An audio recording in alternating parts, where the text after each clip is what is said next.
Olá, eu sou a Aline Moura e este é o episódio piloto do Sáficas Cansadas, um podcast sobre o magnífico universo das mulheres que amam mulheres. Sim, elas mesmas, parafraseando a personagem Laura do filme A Partilha e sua fala icônica: sapatão, sargento, fanchona, lésbica.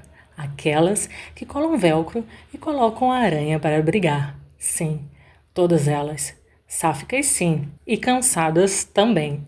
Entrem e sentem. Eu sei que vocês não gostam de ficar muito tempo em pé e já procuram um lugar para sentar. Sejam todas bem-vindas ao Sáficas Cansadas. Separe o chazinho de camomila porque certamente o clima vai pesar.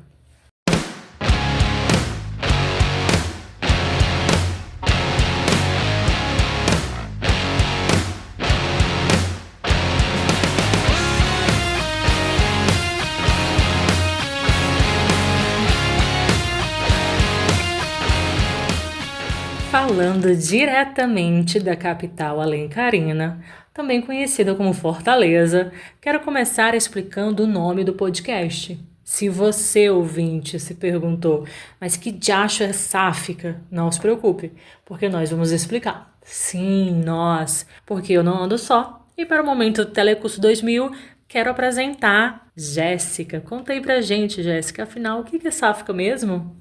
Oi gente, eu sou a Jess e estarei aqui com vocês também no Sáficas Cansadas.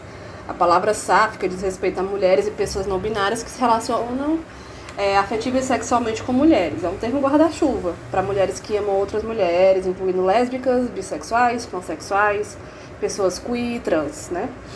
O termo vem de Safo de Lesbos, uma poeta da Grécia Antiga que vivia na ilha de Lesbos. Nos poemas dela aparecem muitos sentimentos e relações de afeto entre mulheres. Aí, por causa disso, ao longo da história, o seu nome acabou virando uma referência para falar de amor entre mulheres. Agora que você já entendeu o termo sáfico, pode ser que esteja se perguntando: e sapatão? É a mesma coisa? Para contextualizar essa questão, eu apresento a Nascer. Conte-nos a Nascer. Sapatão é a mesma coisa que sáfica? De onde é que saiu essa palavra? Oi, eu sou a Ana C. e também estarei com vocês no Sáficas Cansados. Então, meu povo, historicamente, sapatão surgiu como um insulto bastante pejorativo utilizado contra as mulheres masculinizadas ou que se relacionavam com outras mulheres. Aí o que acontece? As pessoas da comunidade, mais precisamente as lésbicas, tomaram o termo para si e ressignificaram. E aí, a partir desse momento, né, daí então, a gente passou a utilizar o termo sapatão como uma forma de expressar orgulho, identidade e pertencimento. Então, se hoje você ouve as pessoas falando sim, sou sapatona, sim, eu colo velcro, ou para você é senhora dona sapatão, com orgulho, foram por conta dessas pessoas, da comunidade.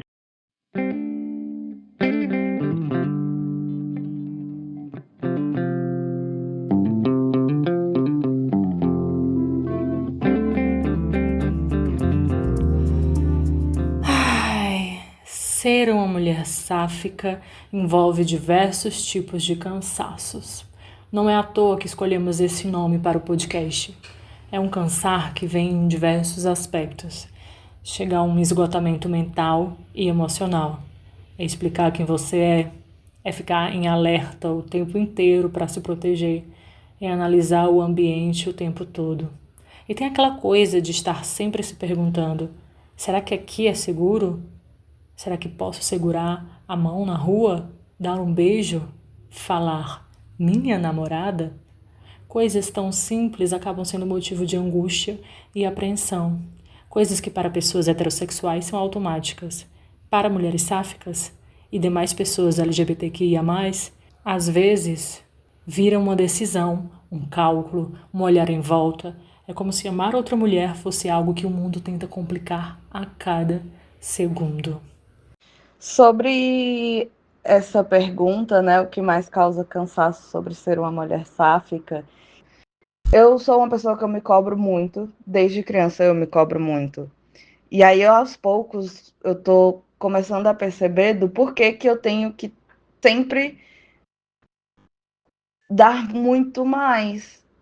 E eu acho que é meio que naquela fase de de compensar, sabe? Do tipo, eu sou uma mulher lésbica, então eu tenho que arrasar no meu profissional, eu tenho que ser muito bem-sucedida, eu tenho que estar sempre muito, sei lá, arrumada. E aí eu venho refletindo sobre isso e o quão cansativo é. E aí tenho analisado as batalhas que de fato eu quero lutar, sabe? Porque não dá pra dar com tudo, porque senão você fica completamente zero saúde mental, né?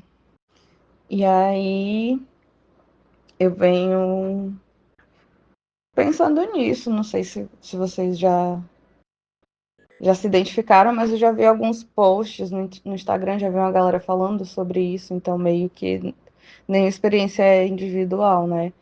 Mas acho que eu tô nessa fase, nesse momento agora de não sei se pode chamar de insights, mas de olhar para essas coisas, assim, do tipo, por que eu tô querendo compensar? O que eu tô querendo compensar e para quem? É para minha amiga? Ou é para meus amigos? É para minha família? É para minha mãe? É para meu pai? Para as minhas avós? É para mim mesmo? E acho que o olhar a parte vai para aí, né? Por que eu quero compensar? Não sei. E aí quebrar essa visão meio torta de si mesma. E poder fazer as coisas porque simplesmente é o que eu quero e não porque eu estou compensando alguma coisa. Como se fosse uma barganha. Acho que fica muito pesado e ter vivido por um longo tempo assim, nessa barganha, tentativa de fazer coisas, suprir expectativas alheias, me deixou bastante cansada e eu acho que eu venho me recuperando agora desse cansaço, dessa tentativas frustradas de compensação, que na verdade sempre a balança do outro vai estar bem mais do que pro meu lado, né? Vai tender sempre pro outro do que pro meu lado. E aí, junto a isso, eu tenho revisitado muitos álbuns de família, eu acho, assim, né? Da minha família, dos meus avós, dos meus pais, minhas, quando criança. E aí eu venho também tendo uma outra visão de mim. Eu acho que agora eu consigo olhar para esse passado de muitas coisas assim, não tão legais como todo mundo, e acolher mais essa criança que eu até brinco assim, né, quando eu tô vendo as fotos, principalmente as minhas, e eu, nossa, o olhar amadeirado já estava ali, tipo, não enganava ninguém. Aí quando eu penso que a minha avó me chamava de macho e fêmea, porque eu gostava de jogar de bola com os meninos, porque eu tinha boneco. Enfim, essas coisas que a sociedade coloca dentro do masculino e do feminino, né? Mas na verdade você vai pensar, é só brincadeira, é só brinquedo. Não é porque eu era lésbica, mas porque eu achava sempre mais legal do que brincar com as Barbies. Mas eu também tinha Barbie. E aí isso tem me ajudado a olhar para essa criança, essa mini sapatãozinha, e pensar, né, fabular uma coisa bem louca, assim, de que as coisas estão se alinhando. Parece que tava tudo alinhado, assim, sabe quando você coloca o fone no bolso, quando você abre a caixa do pisca-pisca para colocar na árvore de Natal e tá tudo alinhado. E aí, com muita paciência, você fica lá, caralho, vamos aqui, tirando até que fica tudo bem direitinho. Eu acho que eu tô começando a desatar esses nozinhos, assim. E aí a fotografia tem me ajudado bastante nisso. Ana Cê, explica pra gente como a fotografia tem te ajudado nesse processo e onde é possível conferir o seu trabalho. Ai, a minha arte tem sido a minha catarse, mas para muitas coisas, não só para lidar com a questão da minha sexualidade, minha orientação sexual, mas tem sido o que faz com que eu saia de um buraco que eu fui me colocando, fui me me afundando, me escondendo, me diminuindo, e aí a arte vai me ajudando a colocar isso para fora, tirar de dentro de mim e colocar no mundo. Uma vez na universidade eu li um texto que falava justamente sobre isso, só que era sobre a escrita, né? Que escrever um texto era como se você tirasse algo de dentro e materializasse no mundo. E aí, para mim, não tem sido escrever, eu tenho muita dificuldade para a escrita, mas a fotografia tem sido essa ferramenta, por assim dizer, tem sido a oportunidade que eu tenho de tirar as minhas dores, de tirar as minhas angústias, e não somente as minhas dores e minhas angústias, mas também o meu desejo, e materializar ele, né? Tirar ele de dentro de mim, tirar de dentro dos meus pensamentos que fica maquinando, e colocar no mundo, e materializar, e colocar ele para fora. E aí, meio que quando eu faço isso com as fotinhas, tem algo que estava incomodando, que estava doendo, ou que eu estava com muita vontade, com tesão, se acalma, se acomoda. E aí a fotografia foi algo que surgiu recentemente, assim, para mim, ano passado, que eu acabei passando numa oficina lá do Museu da Fotografia, que falava justamente sobre fotografia e curadoria de si, e aí isso despertou meu interesse e foi a forma que eu encontrei de me ajudar nesse processo de percepção de si, das dores e tal. E aí, desde então, eu venho tentando produzir, mas de uma forma não como que isso fosse, mas não de uma forma profissional. Eu acho que eu não quero fazer com que a fotografia vire algo que me dê que vire o meu trabalho, porque aí vai se tornar chato. A fotografia é algo que me ajuda a lidar com as minhas questões, sejam elas questões ruins ou questões legais, questões boas. E aí eu venho produzindo essas imagens justamente de acordo com o que eu estou sentindo e passando ali no momento. E assim surgiu, aí eu comecei a estudar um pouco, aí eu comecei a estudar fotografia, fui fazer curso de fotografia, aí depois eu fiz fotografia para celular, e aí eu tô me encontrando agora na fotografia analógica, eu tô percebendo mais qual é o tipo de imagem que eu gosto de produzir, que é aquela imagem com mais ruído, menos coisas assim, aquela coisa menos perfeccionista e menos, assim, pá, uma coisa muito bonita.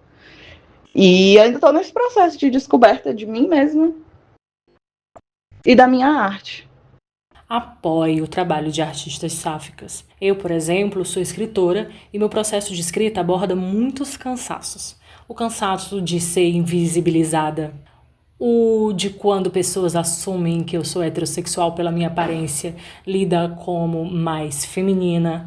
Mas o que mais me cansa é ter que me explicar o tempo todo. Sabe aquelas perguntas que parecem inofensivas, mas que mulheres sáficas já ouviram 1000 vezes? É cansativo ter que dar uma aula sobre a sua própria existência. Para mulheres que viveram mais tempo na heterossexualidade compulsória, ainda tem questionamentos e desconfianças de todos os lados, inclusive de outras mulheres sáficas. Ai, por que você demorou tanto a perceber? Você ainda gosta de homem? Quantos relacionamentos com mulheres você já teve? O luto de ser uma sáfica tardia é extremamente cansativo. O luto pelo que não viveu, pelas experiências mais bobas e juvenis que não teve oportunidade de experienciar. O medo de achar que seu tempo já passou. Carregar esse luto e ainda ser bombardeado com perguntas que você mesma nem sabe explicar é muito pesado. Você mesma já se culpa e se tortura por não ter respostas. Não precisa que mais pessoas venham aumentar esse peso.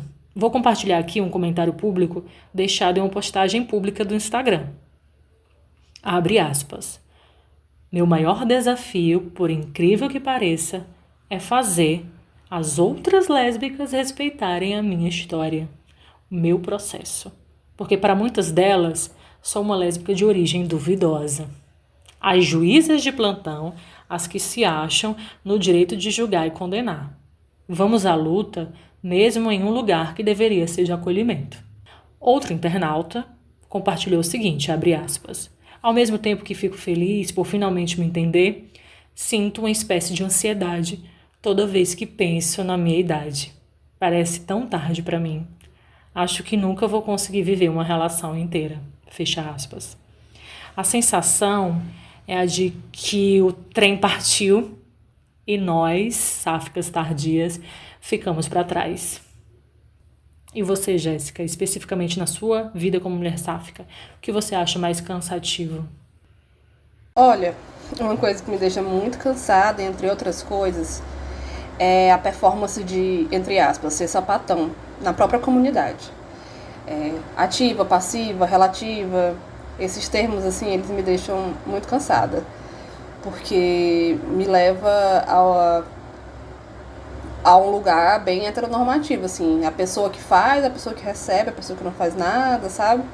Esse tipo de performance é muito chato, né? Até porque a sexualidade, o sexo em si, né, ele é fluido, né? Ele é orgânico, ele é pele com pele, enfim, as coisas vão acontecendo. Então, essa busca, assim, desenfreada, eu vejo muito mais isso em mulheres, né, pessoas jovens, assim, que usam esses termos, né, buscam usar, você é ativa, passiva, como é que você é. Isso é bem chato mesmo. E uma outra coisa que eu acho que também tá um pouco ligada a isso é que quando a gente taxa as pessoas como uma pessoa ativa, né, e passiva e tudo mais, lembra muito a questão da cultura pop que sempre demonstram mulheres, relacionam mulheres a seres difíceis de se conhecer, né, se revelar. Seres misteriosos, as mulheres são complexas, os homens são superficiais. Não mentiu, mas assim, isso só distancia ainda mais a imagem de que relações entre mulheres podem ser difíceis também, podem ser complicadas. Esses estereótipos de mulher ser inalcançável, de lugar de atitude ou de apenas receber afeto, são coisas muito complicadas. Assim, eu acho que a gente deve discorrer isso em muitos episódios, em outras discussões. Ai, sabe também outra coisa que me cansa, mas aí isso é mais relacionada quando eu acesso o Twitter, que são duas confusões que sempre rolam na timeline, tá sempre alguém bostejando sobre, que é, a primeira é dizer que lésbica de verdade não fica com mulher trans, isso aí é um absurdo tamanho, eu não sei nem como é que a pessoa tem a coragem de falar isso abertamente e achar que é normal. E a segunda treta que sempre rola é sobre a questão da cinta, né? Que tem que usar cinta, não tem que usar cinta. E aí isso me cansa a minha beleza, porque eu fico, gente, o pessoal tá querendo digitar como eu vou transar, que castração é essa, que opressão é essa, que a outra pessoa tem que dizer o que eu devo usar ou não, o que eu devo desejar ou não, sabe?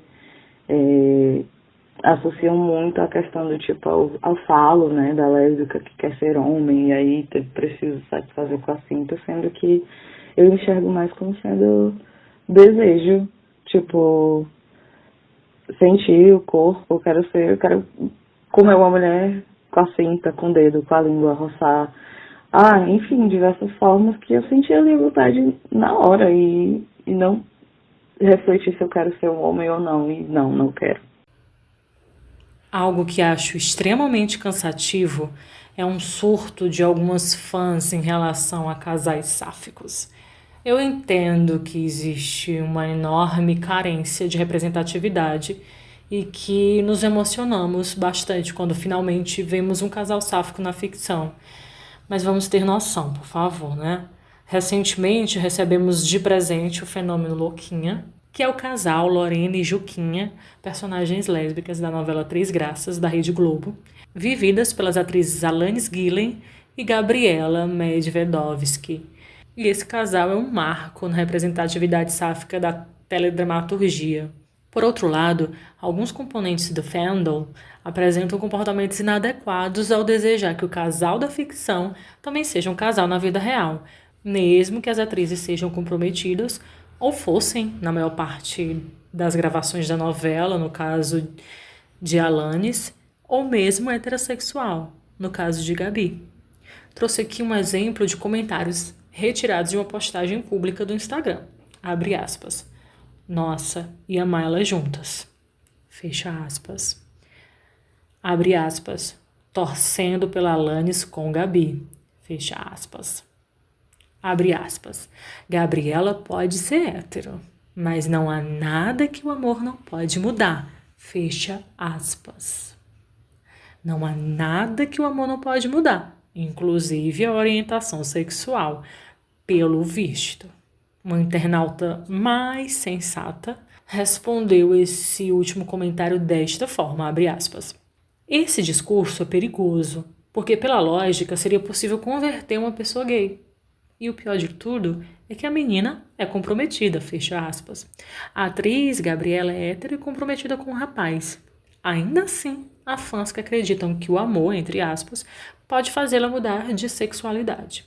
Discurso muito perigoso, como ressaltou essa internauta. Ainda mais se você analisar que esse amor é ficcional e Alanis e Gabriela são atrizes.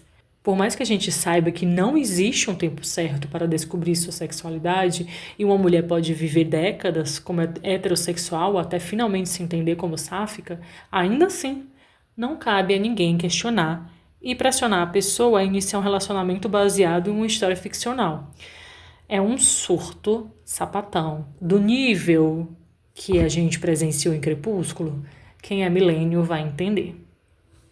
Foi bom tu ter falado nisso, porque fez um grande sucesso, assim, internacional mesmo. Uma novela da Globo super estourada por conta também, né, desse casal.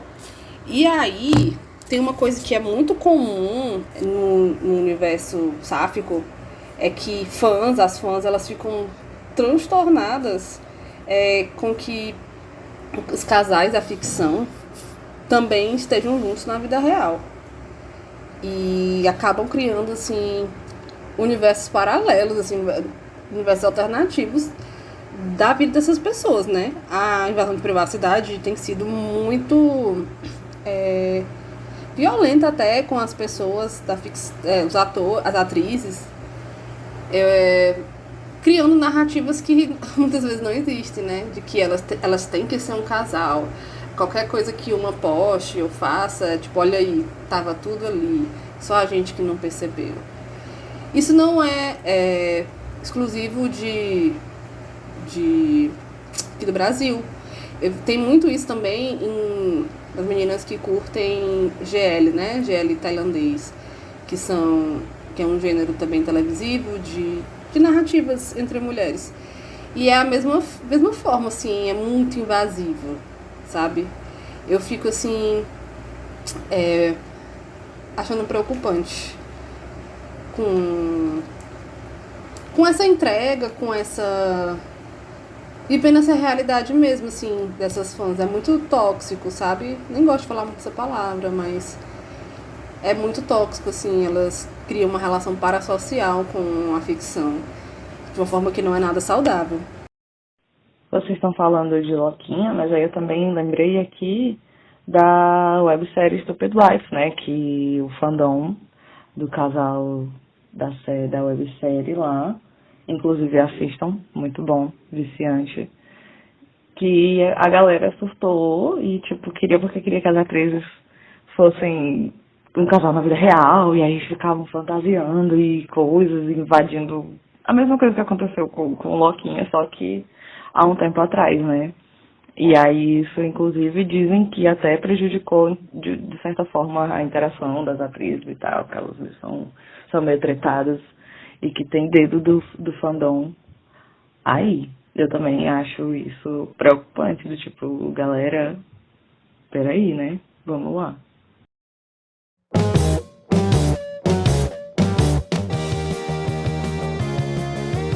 Glossário sáfico. Durante este episódio, você ouviu o termo heterossexualidade compulsória. Mas você sabe o que significa? Ou passou batido? Aqui neste podcast, nós queremos falar da forma mais didática possível e tentar democratizar conceitos. A heterossexualidade compulsória é a norma imposta às pessoas desde o nascimento de que a heterossexualidade é o único caminho válido de orientação sexual.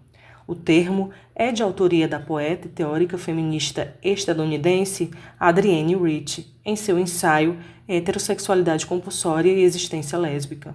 A autora propõe que a heterossexualidade não é uma escolha natural, e sim um mecanismo de controle social para retirar o poder das mulheres. É uma questão complexa e com certeza vale um episódio deste podcast para abordá-la. Cenas dos próximos capítulos. E esse foi o Sáficas Cansadas, um podcast sobre o magnífico universo das mulheres que amam mulheres.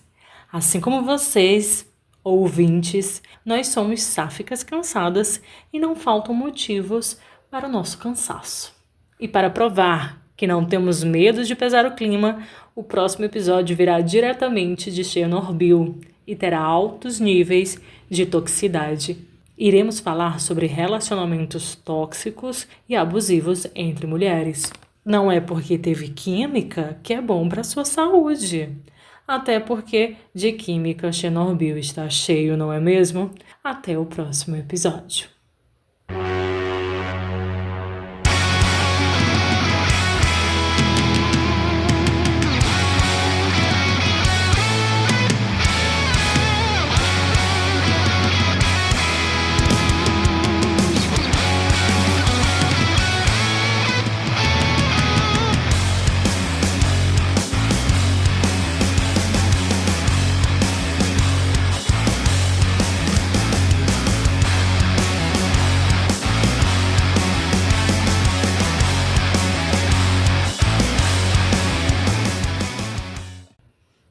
Este episódio do podcast Sáficas Cansadas contou com a apresentação de Aline Moura, Ana C. e Jéssica Gabriele.